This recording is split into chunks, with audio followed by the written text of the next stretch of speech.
এইটা হচ্ছে আমাদের ঘর। আমাদের ঘরের উঠোনটা আসলে একদম ময়লা হয়ে আছে। তো ১ দিন ২ দিন বাড়িতে না থাকলে এরকমই অবস্থা হয় ঘরের সামনের দিকটা। ইটগুলো এলোমেলো হয়ে আছে। আজকে আমি যতটুকু সম্ভব এগুলা একটু ঠিক করার চেষ্টা করব। আসসালামু আলাইকুম। কেমন আছেন সবাই? আশা করি সবাই ভালো আছেন। আসলে ঘরের সামনের দিকটা যদি এরকম নোংরা, ময়লা বা এলোমেলো হয়ে থাকে, ছড়িয়ে ছিটিয়ে থাকে সব, তাহলে কি আর ভালো লাগে?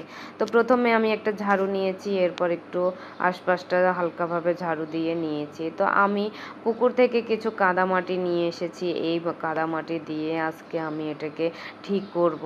আসলে এই কাদামাটিগুলো দিয়ে এখন আমি ইটের ফাঁকে ফাঁকে এভাবে চাপ দিয়ে দিয়ে এটাকে আমি একটু লেপে দেব। তো এটা আমি লেপার পরে এই জিনিসটা দেখতে ঠিক এরকম হয়েছে।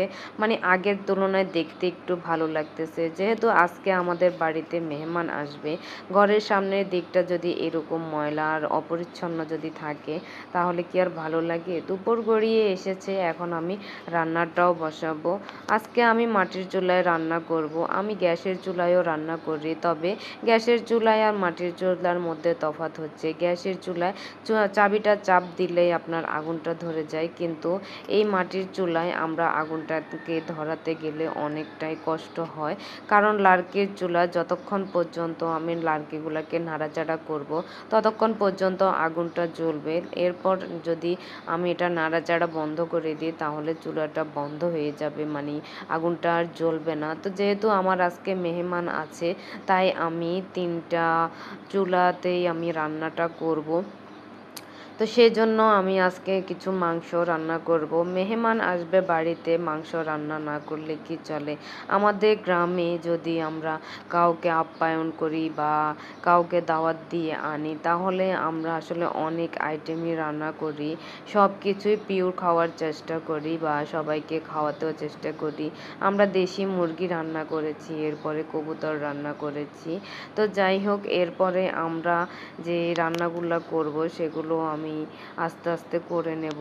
এখন আমি আপাতত এই ৩টা একবার আগে দিয়ে দিয়েছি, এগুলো আমি রান্না শেষে বাকিগুলোও করব।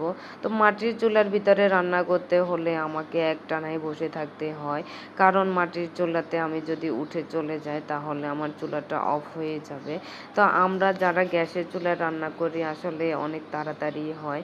তো সবাইকে আপ্যায়ন করা শেষ, সবাইকে খাওয়া দাওয়া করানো শেষ। এবার আমি এগুলোকে আবার ধুতে নিয়ে এসেছি। আসলে পুকুরে যদি পানি থাকে, আমি পানিতেই এগুলোকে আমি পরিষ্কার করি। আসলে এখন পুকুরে পানি নেই, সেজন্য আমাকে আজকে এই টেপের ভিতরে এগুলোকে পরিষ্কার করতে হচ্ছে। পুকুরে পরিষ্কার করতে আমার অনেক ভালো লাগে, বা এই জিনিসগুলো তাড়াতাড়িও হয় ধোয়া।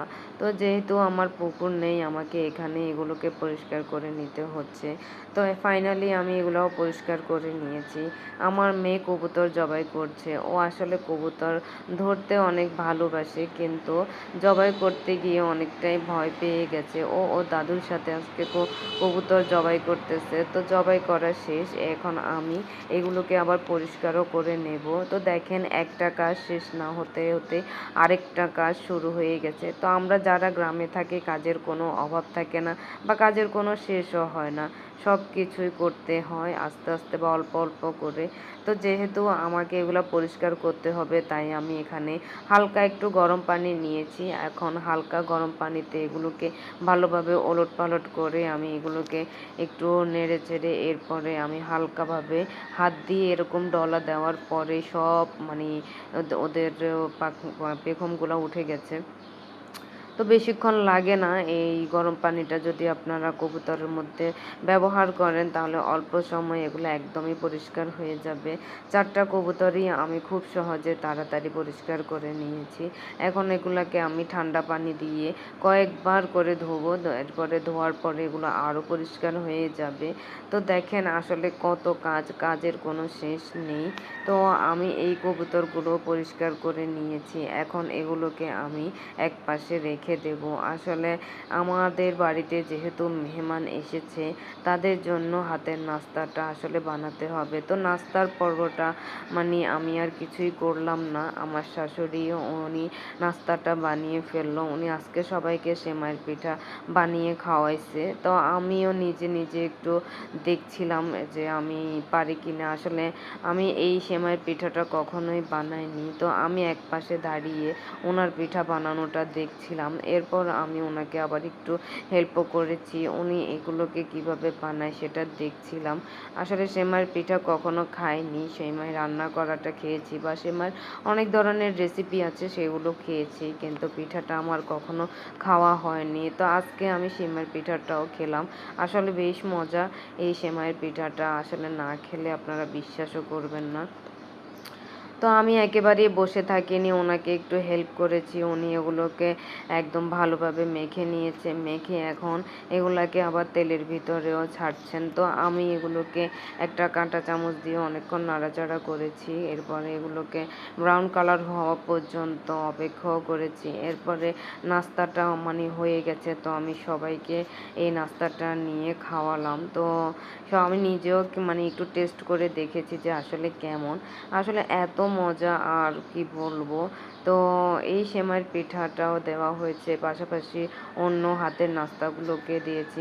আমরা গ্রামে থাকলে এরকম হাতের নাস্তাটা বেশিরভাগ পরিবেশন করি। তো এই ফাঁকে আবার নাস্তার পর্ব শেষ হওয়ার পরে আমাদের দেশের বাইরে কিছু জিনিস পাঠানো মানে দরকার। তো সেজন্য আমি সেগুলোকেও মাপঝাপ করে নিলাম।